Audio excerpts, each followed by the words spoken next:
నమస్కారం. RVR TV మాస ఫలాల ప్రోగ్రామ్‌కి స్వాగతం.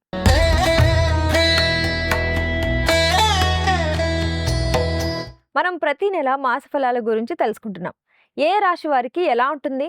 మేషరాశి నుంచి మీనరాశి వరకు ఎలాంటి పరిహారాలు చేసుకోవాలి? ఏ గ్రహం వారికి అనుకూలంగా ఉంది? ఇలాంటి ఆసక్తికరమైన ఎన్నో విషయాలని తెలుసుకుంటున్నాం. అందులో భాగంగా జూన్ నెలలో రాశి ఫలాలని వివరించేందుకు ఈరోజు మనతో పాటు మన స్టూడియోలో జ్యోతిష్య పండితులు, ప్రముఖ ఆధ్యాత్మికవేత్త, బ్రహ్మశ్రీ డాక్టర్ సివిబి సుబ్రహ్మణ్యం గారు ఉన్నారు. ఆయన్ని అడిగి మరిన్ని వివరాలు తెలుసుకుందాం.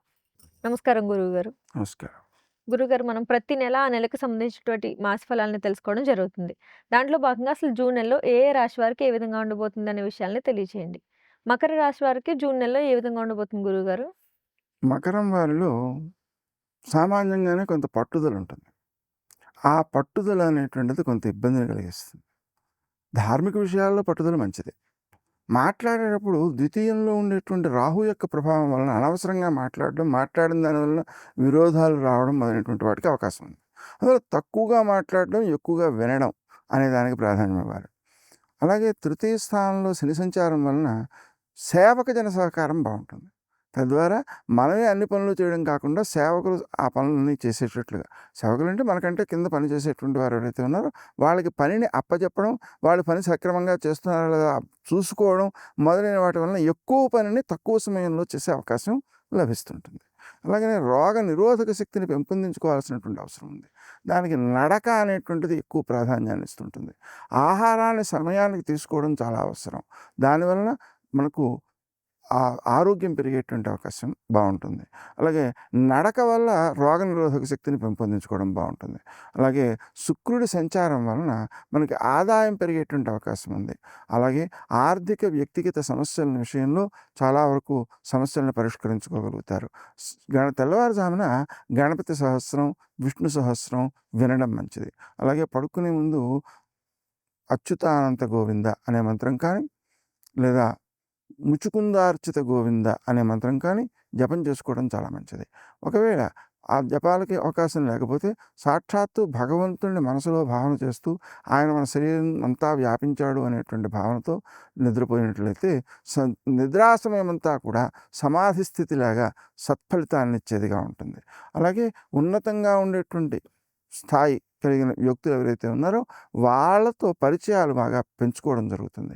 ఆ పరిచయాలని స్వార్థం కోసం కాకుండా సమాజం యొక్క మేలు కోసం వాడుకోవడం ప్రారంభించినట్లయితే అభివృద్ధి ఎక్కువగా ఉంటుంది. ఆరోగ్య విషయంలో అనుకూలత ఉంటుంది, ఇబ్బంది లేదు. అలాగే ఒకవేళ చిన్న చిన్న ఇబ్బందులు కనుక వచ్చినట్లయితే వం క్రీం అచ్యుతానంత గోవింద అనేటువంటి మంత్రాలను జపించుకోవడం, అలాగే సమయానికి భోజనం చేయడం, సమయానికి నిద్రపోవడం అనే వాటి వల్ల ఆరోగ్యాన్ని మెరుగుపరచుకోవచ్చు. సామాన్యంగా దోషస్థితి లేనప్పుడు కూడా మన యొక్క అశ్రద్ధ వల్ల, స్వయంకృతాపరాధాల వల్ల, దాన్నే ప్రజ్ఞాపరాధం అంటారు ఆయుర్వేదంలో, దానివలన నిద్రాలోపాలు మొదలైనటువంటివి చేసుకున్నందువలన ఆరోగ్యాన్ని నష్టపరుచుకునేటువంటి అవకాశం ఉంది. అతి సామాన్యంగా ఈ ప్రస్తుత కాలంలో రాత్రివేళ నిద్రపోకపోవడం వలన షుగర్ వ్యాధి చాలామందిలో పెరుగుతోంది అని పెద్దలు, అలాగే పరిశీలన చేసినటువంటి వారు చెబుతూ ఉన్నారు. అందువల్ల నిద్రా విషయంలో శ్రద్ధ పాటించాలి. అలాగే ఆర్థిక పరిస్థితి గతం కంటే మెరుగ్గా ఉంటుంది. అయితే దాన్ని ఒకవైపు పుణ్యాన్ని పెంచుకునేటందుకు మన ఆదాయంలో 20% ధనాన్ని వెచ్చించినట్లయితే పుణ్యం కోసం వారికి ఇబ్బంది లేకుండా నడిచిపోతుంది తర్వాత జీవితం కూడా అని చెప్పారు. అలా కాకుండా ఎలా అంటే ఎలాది మనం గతంలో పుణ్యాన్ని సంపాదించాం, ఆ పుణ్యం ఇప్పుడు డబ్బుగా మారుతోంది. దీన్ని మళ్ళీ పుణ్యం కోసం కొంతైనా వాడకపోతే తరువాతి కాలంలో పుణ్యం లోపించినప్పుడు ఉన్న సంపద కూడా మనకి సమస్యలను సృష్టించేదిగా తయారవుతుంది. అందుకని ఆ 20% అనే ధనాన్ని వెచ్చించడం అనేది అలవాటులో పెట్టుకోవాలన్నమాట. ధార్మిక విషయాల్లో వినియోగించాలి. అయితే దానివల్ల కీర్తిని కోరకూడదు. కీర్తిని కోరేటట్లయితే మరో 20% దానికోసం వాడాలి తప్ప ఈ ధార్మికంగా వాడేది కీర్తి కోసం వాడకూడదు అనమాట. కీర్తి కోసం వాడినట్లయితే ఏమవుతుంది, కీర్తి అనే ఫలితం పొందేశాం కాబట్టి ధర్మానికి అది పనిచేయదు. అందుకని అలాగని యాత్రలు చేసేటువంటి అవకాశం ఉంది. ఆ యాత్రలు చేసినప్పుడు నదీ స్నానాలు చేయడం, దానాలు చేయడం ఇవన్నీ సత్ఫలితాలను ఇస్తాయి. అత్యంత ముఖ్యంగా యాత్రకు వెళ్ళినటువంటి వారు పితృదేవతలను కూడా ఆరాధించాలి. పితృదేవతలను ఆరాధిస్తే వాళ్ళు మాత్రమే మన యొక్క మేలును కోరేవాళ్ళుగా ఉంటారు. దేవతలు మనకు అన్ని వేళలా మేలును కోరేవారుగా ఉండరు. ఎందుకు ఉండరు అంటే మీరు ఆలోచన చేయండి. మనకు ఇంద్రుడు మొదలైనటువంటి వారంతా కూడా ఎంత తపస్సు చేసినా, సాక్షాత్తు విష్ణుమూర్తి చేతనే వాళ్ళు నియమించబడినా, రాక్షసులు రావణాసురుడు మొదలైన వాళ్ళు తపస్సు చేసేటప్పటికి వాళ్ళకి వరాలు ఇచ్చేసి వీళ్ళు ఇబ్బంది పడుతుంటే చూస్తూ ఊరుకున్నారు, ఏం చేయలేదు. ఎంతో కాలానికి తర్వాత దండించారు. కానీ అంతవరకు ఇబ్బంది పడినట్టే కదా. ఆలోచించేయండి.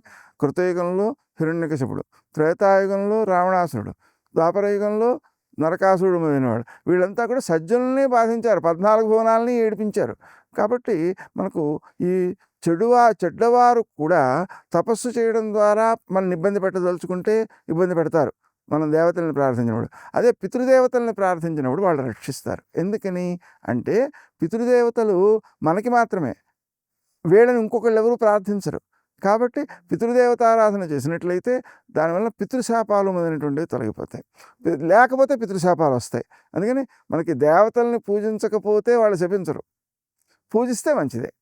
కానీ పితృదేవతల్ని పూజించకపోతే శపిస్తారు, పూజిస్తే మనకే మేలు చేస్తారు. అటువంటి సౌకర్యం ఉన్నందువలన పితృదేవతారాధన తప్పనిసరిగా చేయాల్సి ఉంటుంది. అలాగనే ఉద్యోగాల్లో స్థిరత్వం లభించడం కోసం శ్రీ రాజమాతంగే నమః అనే మంత్రాన్ని జపం చేసుకోవడం మంచిది.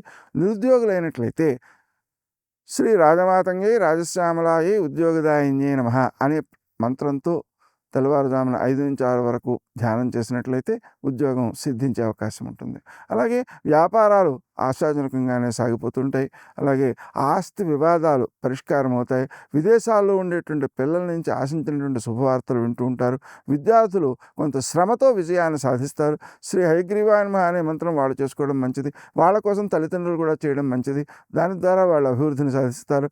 ముఖ్యంగా దక్షిణామూర్తిని ప్రార్థించడం కూడా మేలు చేస్తుంది.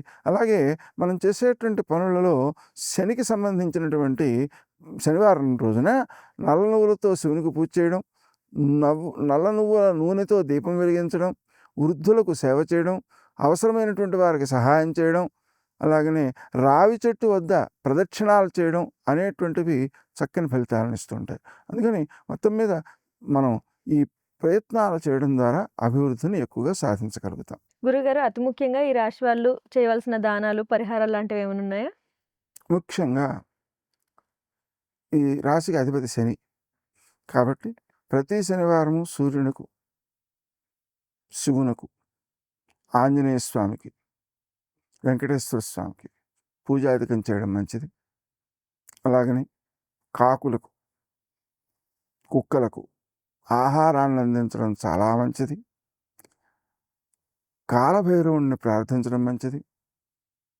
కాశికాపురాధినాథ కాలభైరవం భజే అనే మంత్రాన్ని చదువుకోవడం కానీ, మనకి కాలభైరవాష్టకం చదువుతుండడం లేదా వింటూ ఉండడం కానీ వీళ్ళకి ఎక్కువ మేలు చేస్తుంది. గురుగారు, మకర రాశికి సంబంధించి చాలా చక్కటి విషయాల్ని తెలియజేసినందుకు ధన్యవాదాలు. చూసారుగా, డాక్టర్ సివిబి సుబ్రహ్మణ్యం గారు చెప్పిన పరిహారాలు విన్నారుగా. మీకు కూడా ఏమైనా సందేహాలు ఉంటే కమెంట్ బాక్స్లో కమెంట్ చేయండి. అలాగే ప్రతి రాశి గురించి గురువు గారు చాలా చక్కగా వివరించారు. అవన్నీ ప్లేలిస్ట్లో ఉంటాయి, చూడండి. మీ రాశికి చక్కని పరిహారాలు తెలుసుకోండి. మరిన్ని ఇలాంటి ఇంట్రెస్టింగ్ వీడియోల కోసం మన ఆర్వీఆర్ టీవీని లైక్ చేయండి, షేర్ చేయండి, సబ్స్క్రైబ్ చేసుకోండి. నమస్కారం.